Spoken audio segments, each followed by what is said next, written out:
Hi. I finally discovered a method to expose toxic narcissists, sociopaths, and psychopaths.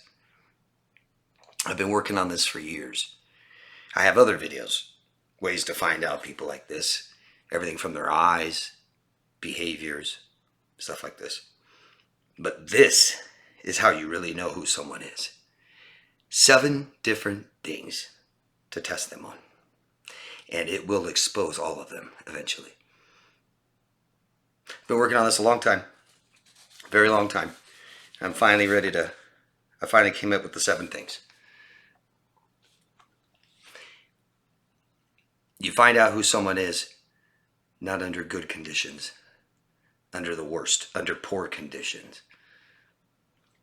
So, I'm literally talking about narcissists and sociopaths and psychopaths who lack empathy, compassion, and remorse. Not just empathy. Sociopaths have some empathy. It can be a little overrated, a little misunderstood. But compassion for others and remorse. Without that, these people are dangerous. The percentages of these people vary. It can't be agreed upon an exact number. But I've stated in a video last week, might be at least 10%. If you have a narcissist, that might be 6, 7%. Some say a lot more. You have sociopaths that make up a few, 2, 3, 4. You got psychopaths that make up 1, 2%. That's at least 10%, guys.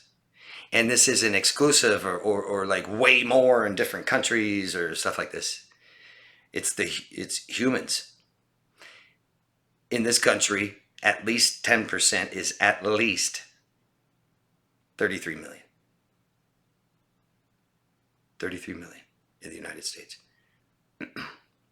I've heard therapists, psychiatrists, children's psychologists tell me, oh no, you didn't see a narcissist. Oh no, you don't know a narcissist. They're so rare you'd never meet one. Oh really? Is that a fact? At least 10% means 1 out of 10. That means at least 2 in every classroom, on the bus, in a movie theater. That's not that rare. Is it? I don't think. There's a lot of other minority groups that are less than 10% of the population. That's scary. Stop giving people the benefit of the doubt. Stop believing that everybody is like you. Because we're not. Not everyone is like you. We're all very different.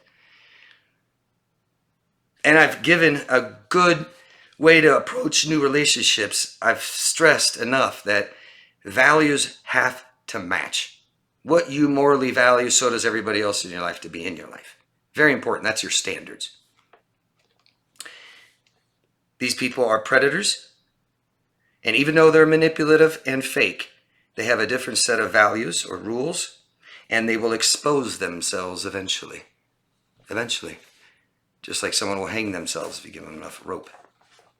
What we're looking for in people, and this is up to you guys, are these things that you value, these 7 things. Someone being calm, agreeability, flexibility, consistency, stability, humility, and maturity. If you value those things and you want people to possess this that are in your life, start looking for these things in others consistently. If you value these, everyone else has to in your life. That is your standards, okay? But this is different. I have 7 ways to find out if somebody fits that 10%, at least 10% group. Here they are. First one, how do they handle being wrong? Wrong. They state a fact, because opinions can't be proven wrong or right, because of their opinion. But they state something that can be proven right or wrong, and you show them they're wrong. How do they handle that? With grace, with humility, agreeability, calm, maturity. You already know. We know these types of people. You know they don't handle that very well. So imagine all 7. That's just 1. 2 is, how do they handle losing? They're very competitive, aren't they? They're sore losers, aren't they? They may try to fake it. They may try to act like it's okay, especially when you just met them, right? They're always great in the beginning. But imagine, finding out how they handle being wrong in the same day and losing. The best winner is the best loser, right? Don't like sore losers. Number 3, how do they handle failure? Some of the biggest failures are divorce, getting fired from our job, which can be extremely common with people like this. They're very unstable. Start and stop relationships fast, lose their jobs, move a lot.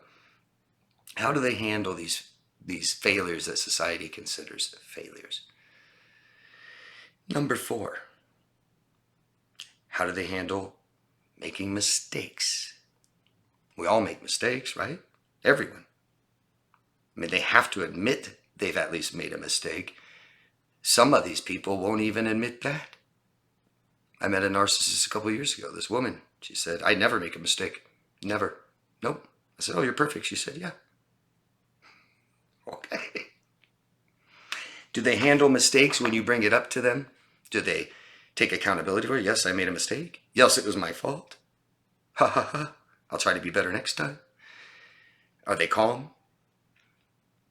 Are they stable? Humility? Number 5, how do they handle being average? Because we know they don't believe they're average. That's one of the worst things you can actually call someone that's very grandiose. Not every narcissist is very grandiose. So I'm not talking about every narcissist, but I am talking about every sociopath and psychopath and a lot of narcissists. Grandiosity is a psychopathic trait. The more grandiose you are, the higher in psychopathy you are. So how do they handle being told like, oh, you're just as good as everyone else? Stuff like that. How do they handle that? None of us like these things, but we can remain calm, agree, be flexible, consistent, stable, have some humility and maturity. We can handle it okay, can't we? But nobody really likes change. Our brains fight against it. It's a very healthy thing to do. But how do they handle change abruptly? Like when you have to change plans. Like when they say, hey, we're supposed to go on a date tonight at 8 o'clock. I'll be over there soon. And you say, oh, you know what? Something came up. My grandma needs my help. I have to go help her tonight. I'm sorry. Maybe we can go out next week. Or they pick you up and you're supposed to go to one restaurant. And you say, you know what? I'd rather go to this other restaurant, please. How do they handle that? Huh? Interesting, huh? You will really get to know who someone is, not when things are calm, but when things are stressful. That's number 7. How do they handle stress? You're going to get to know who somebody is by going by their job and saying hi and meeting them on the corner, especially when they're having a great day at their own birthday party. Yeah. Now you'll get to know who somebody is after they lose their job, when their house is on fire. How do they handle it? What do they do? What do they do for the next week afterwards? How do they handle stress? And that's who someone really is. Those are the 7 ways to find out or to expose someone with these traits. There's 2 questions that can help. I find interesting, and maybe you will too. I believe that we should all try to be better versions of ourselves all the time. I also believe that we should try to make the world a better place. I think these are duties as humans here. Me be better, and something I can do to make the world better. Do you guys agree? Anybody disagree? So, ask them, what's something you would like to change about yourself? And see how they answer that. I've asked narcissists this before. And I've gotten nothing. No. I've even gotten stuff like, God, what did they say in a video? I gotta stop changing. I gotta change and try to stop doing everything. Or, God, I gotta be able to make a mistake sometimes. I never make mistakes. It was something like that. It's just absurd. It's just absurd. And the other question is, to make a world a better place, what's something you would change about the world? Not how would you make the world a better place. Just given the opportunity to make a major change in the world, what would it be? Would it be self-serving still? Given the opportunity? There's many other things and questions and stuff to look for and red flags. Like I said, I have other videos. I have videos in a playlist, Antisocial Personality Disorder. Also, hundreds of videos about narcissistic people. But this really, really works. There is nobody who's a grandiose narcissist, sociopath, and psychopath that can handle being wrong really well, losing, failing, making mistakes, being average, change, and stress. There's no way. None. I don't care how well, how good they are at faking it. They can't fake all that. And it's because they lack some self-awareness of society. They overestimate themselves, underestimate you. They live by different moral rules or moral values and rules and laws. And they aren't completely aware of the ones that we have, of how they don't know us that well. They don't quite understand. You'll see this. They'll do something, they'll laugh at something that's mean, and they think it's funny, so they think everyone thinks it's funny, and they won't catch on that nobody else is laughing, stuff like that. They'll expose themselves. You just give them enough rope, they'll hide themselves. Anything you guys can add would be wonderful. Other ways to find out, red flags, go ahead and list them. All of them, doesn't matter. It's good information. My videos, I try to provide information for you guys. So all the viewers watching this, go down, read the comments, add your own, ask questions, I'll always answer them. But most importantly, protect yourself and love yourself first. Thank you, everyone. Bye-bye.